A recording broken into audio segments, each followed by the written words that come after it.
every single mark counts in the second PUC final exam. That's in your board exam. So please do spend your time, energy in scoring this 6 marks. The amount of quantity, the quantity of food or the quantity of services that is being consumed by a consumer. Whenever we're talking about the positive analysis, it's more about understanding the root cause, the logical analysis for any problem. Production means which involves an activity of converting an input to a meaningful output.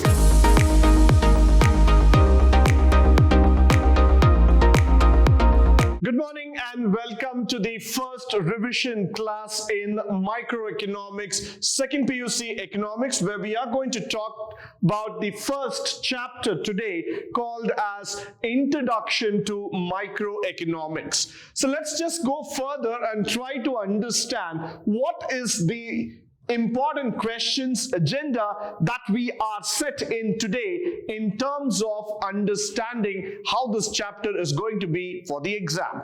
So what's the agenda? First, we're going to do a chapter introduction to you. I'm going to tell about the chapter weightage, the question types, the question and answers. So let's try to understand from an economic standpoint that this particular chapter will hold certain weightage in the exam standpoint. It's very important for you to focus, try to learn these important questions so that you score your full marks there.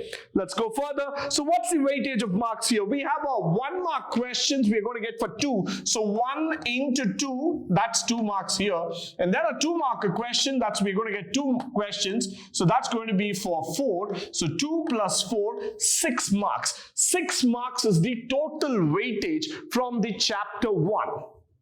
Now, please understand this factor very, very clearly. People might say, it's only 6 marks. Why should I really study about this chapter? Why should I really bother about it? But let me tell you, every single mark counts in the second PUC final exam. That's in your board exam. So please do spend your time, energy in scoring this 6 marks. It's a very easy chapter. If you can just put in half an hour of your time and effort, you will be able to score the 6 marks. And this 6 marks will carry your total a long way. So please do put in your concentrated efforts in scoring this 6 marks. Now let's go further. Now we know that the introduction to this entire chapter is concentrated about this major factor.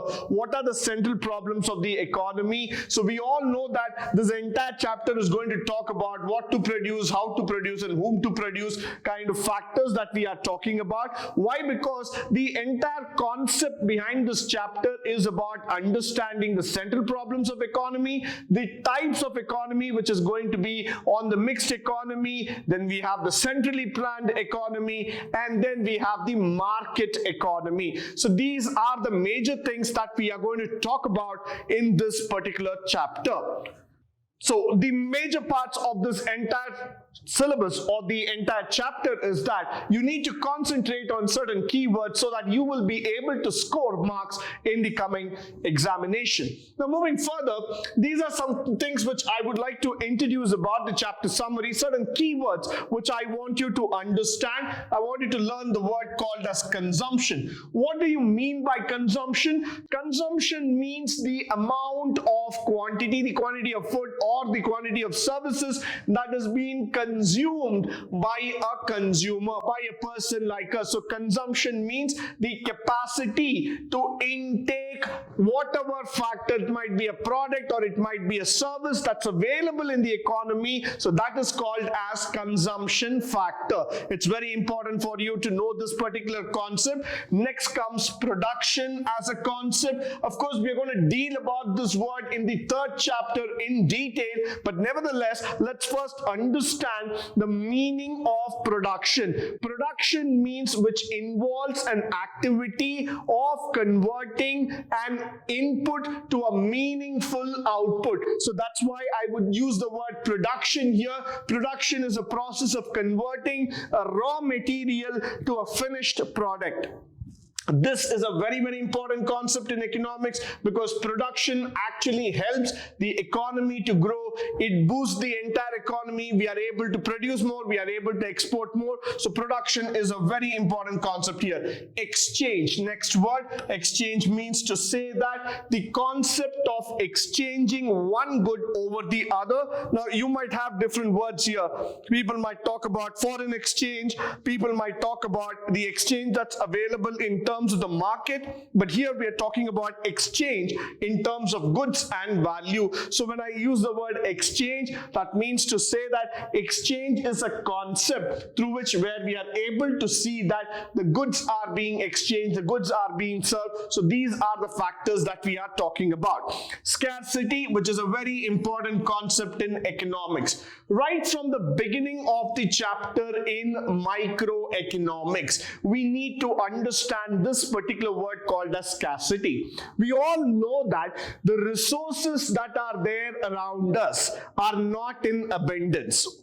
They are in scarcity, which means to say that the resources are not completely ready for us. It's not available like as much as we want. We cannot use all those factors that are available. So it is available in less quantity around us. So we call it as scarcity altogether. So that's where we are coming into this particular factor called as the scarcity. It's very, very important for all of us to know. And this particular thing is a very important concept for us. We need to understand it thoroughly, and then we will be able to go further in terms of understanding how scarcity comes into picture. So whether it be food, shelter or clothing, we all understand that it's not available for all in the actual quantity that we need. Scarcity means food, shelter, clothing and all necessary things are available in a very less quantity. We are not able to exactly meet our demands. Next one, production possibility. That means using the given set of combination of the input, land, labor and capital. How much are we able to produce in the market? That is what we call it as the production possibility. Now the word production possibility means that there is a set of combination that you need to go through. It is not that easy that you can immediately get land, labor, capital and produce as much as you want in the market. But rather what we are looking out here is that it's a production possibility. The word possibility means that there is limitation. There is a certain set of benchmark that has to be kept in mind. So using the basic factors, the forms of production that is needed, land, labor and capital, how much can we produce? That's what we call it as production possibility, followed by opportunity cost. It's a very, very important concept and you need to remember this. Why? Because it will also come for you in the coming chapters. Now, what is the opportunity cost that we are talking about? Now, when I talk about this word called as opportunity cost, that means to say that I have lost an opportunity for something next very best that is going to come up. Now let's say, for example, I forego my examination in the month of December and I take the time to prepare and write that same examination in the month of January or in the month of June. So what do I do is that I miss the opportunity in the month of December.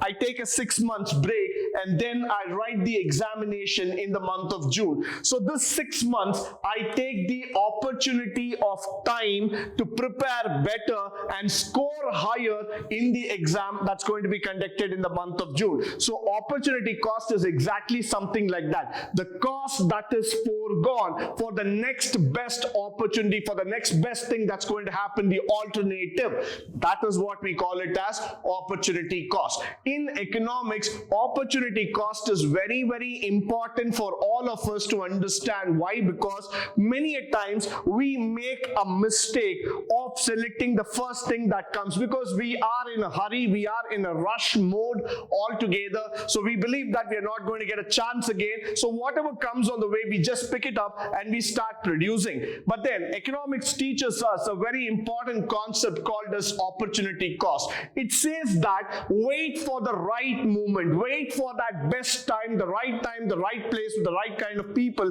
so that you are able to produce the best kind of output. So the next best alternative cost, the next best alternative solution available for us, that's where this opportunity cost comes into picture. Now the next one that we're going to learn is the market economy. Why market economy comes into picture? What is market economy? The economy that is run by the producers is what we call it as the market economy. It is a capitalistic kind of an economy that I'm talking about, which means in this kind of economy, the importance is given to the producers, it's given to the entrepreneurs, it's given to the people who own the company, the industrialists. Why? Because they would dictate the terms in the market. They would start producing exactly according to the needs of the consumer. So what do they do in market economy? In a market economy, they understand the needs, they understand the wants of the customer, they design the product, they price the product according to the needs of the consumer. So that's why I would always say that market economy is an economy that is directly dependent on the consumer. So this is a very, very capitalistic form of economy that's found in US, where you would see that consumer has got all the rights to go back and tell the organization what exactly the kind of product he wants. So market economy is an economy that's purely dependent on the producers. It's a producer-based economy, followed by centrally planned economy. Now this is the reverse function of the market economy. Now when I talk about the centrally planned economy, that means to say that all decisions are taken by the government. Now for example, let's look into countries like North Korea, Saudi Arabia and all those things, where each and every function is actually decided by the government. The price of milk, the price of water, the price of electricity, the price of going in a train or transportation, everything is decided by the government. So here what happens is that the government is not going to listen to the consumer. The government takes the right, the government takes the ownership of fixing the prices, and they set the benchmark altogether. So in a centrally planned economy, what is very important for us to understand, the consumer is not given the freedom to choose what he wants. In a centrally planned economy, it's the government that decides the fate of the consumers. So it is a very, very conservative kind of an economy where you're not given the freedom of choice. It is all controlled by the government. So that's why we use the word centrally planned, which means it is planned at one place, it is planned by the government, and you are not given the option, you're not given the choice to raise your voice. Followed by the mixed economy, what we are talking about. All of us know what is a mixed economy altogether. Mixed economy, classical example is our own country, India, where we are going to see the participation of public as well as private enterprises. So what happens in a mixed economy? You get an opportunity to speak out. You get an opportunity to interact. There is a public sector, there is a private sector. Both of these sectors can interact with each other, and that's exactly what we mean by saying a mixed economy altogether. Positive analysis, the next important concept that we are going to talk about in economics. Positive analysis, which means to say that whenever we're talking about the positive analysis, it's more about understanding the root cause, the logical analysis for any problem. Now, whenever there is a problem in economy, there's always a factor. People ask this question: how does the problem ever arise? Now, when I say that the price of crude oil has moved up by $5 per barrel, people immediately come back and ask me this question: how did it move up? What is the reason behind it? So when I say that the gold prices are going to go up by 10% in the coming month, then people immediately come back and ask me, what is the logic behind it? So positive analysis is basically trying to understand the root cause. why and how it is happening. So this is a positive analysis altogether in economics, where you study how, when, why, and all sort of factors that happen behind a situation. Followed by a normative analysis, quite a simple one. Normative, and I use that word itself. Normative means following certain norms, certain behavioral pattern. Now, normally, there is a saying in English, honesty is the best policy. No doubt about it. Now, you cannot go back and question it. Why honesty is the best policy? Now, that is not intended. What is intended here is that there are certain norms. It should be like this. That's exactly what we mean in normative. When I use the word normative, it means to say there are certain patterns, there are certain rules, there are certain regulations. It should function accordingly. So that's why I use the word normative. Normally, it is to be like this. Normally, it should have been like this. Normally, the price should have been like that. So that's what, when I bring in that normative, what I'm trying to do is that I'm trying to give you how the flow should have been, how it should have actually behaved. So it is as like situation. So that's why I use that word normative analysis. Followed by microeconomics, the very essence of this subject, of this chapter, microeconomics. Micro means understanding the needs and wants of an individual. Each one of us in this country are a part of microeconomics, because each one of us have our own needs, have our own wants. Now, studying the individual needs and want constitutes the microeconomics. So, is it true that microeconomics will contribute at a larger sphere? Definitely yes, but as a study, as a structure, microeconomics will try to contribute, try to concentrate on that individual. So that's why we use the word micro. Micro means small in terms. Now, followed by macroeconomics, something that is bigger. The moment the word macro comes, the word itself says that you are trying to concentrate on the larger picture, the bigger economy altogether. So when I say macroeconomics, that means study of the economy as a whole, which means to say that you're going to study the entire economy of the country, putting together all the economic factors like employment, inflation, production, GDP, or monetary policy. So you're going to take into consideration all the economic factors, make it into a consolidated figure altogether, make it into a bigger shape altogether, and study the entire subject as a whole. So that's why I use the word macroeconomics, which means you're going to study the entire economics as a whole part together. So that's what we call it as macroeconomics. Now, what are the exam corner questions? So what's that we are looking into? One of the questions, these are some of the questions which I would always say they have been repeated, and these are the questions that you need to focus. The first one is, why does the problem of choice arise? We know it because the problem of choices arises because there is a very lack of resources that's available. What is market economy? The producer-based economy. Centrally planned, which is run by the government. Microeconomics, which means study of individual needs and want. When you say positive analysis, that means to say the root cause, the why and when part of it.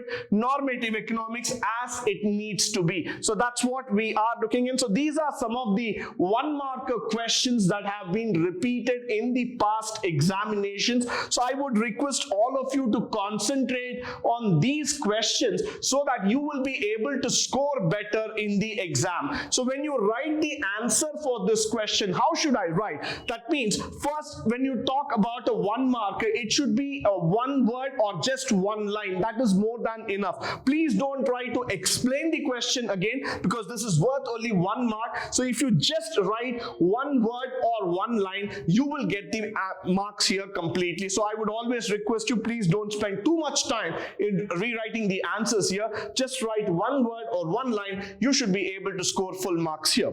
Followed by the 2 markers, central problems of economy. That's what we started with. So we tried to talk about the problems of the economy, where we started with what to produce, for whom to produce, how to produce, the micro and macroeconomics, small and big, studying of individuals, studying of the country, positive and normative, where we explained about what is a positive and what is a normative, production possibility set. So we are going to talk about the combination of input that gives out the maximum output, followed by, we also talked about the opportunity cost. That was a very interesting topic, as I told you, because the cost that is foregone to get the next best alternative option is what we call it as the opportunity cost here. So these 5 questions, I would say, please concentrate. This will definitely help you to score your 2 markers. Again, the 2 markers means to say 2 lines. Just write 2 lines for each and every question that is being asked in the examination,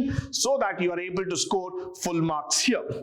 The last set is a 4 markers. I've seen that there are a couple of times that 4 markers have come, and the 4 markers are again typically on centrally planned economy and the central problems. Not to forget the production possibility frontier. You might have a small graph here which you can draw by yourself, but then these are the 3 questions that have been coming there. But what is more important for us that we need to understand here is that the chapter 1 will try to concentrate more on the 1 markers and 2 markers rather than just only the 4 markers, because the 4 markers are very, very limited here. So I would request all of you to please concentrate on the 1 mark and 2 marks, through which you will be able to score that complete 6 marks as per the blueprint that has been given by the PUC board. With this, I come to the end of this session. I hope and believe that all the facts, all the questions that have been discussed through this revision class will be of a great help to you, both in terms of practical as well as in the theory part of it. In the upcoming class, we will be talking about chapter 2 in microeconomics, and that would be theory of consumer behavior. But until then, stay tuned, stay blessed, and stay enlightened forever. Thank you once again for joining me today on this wonderful session.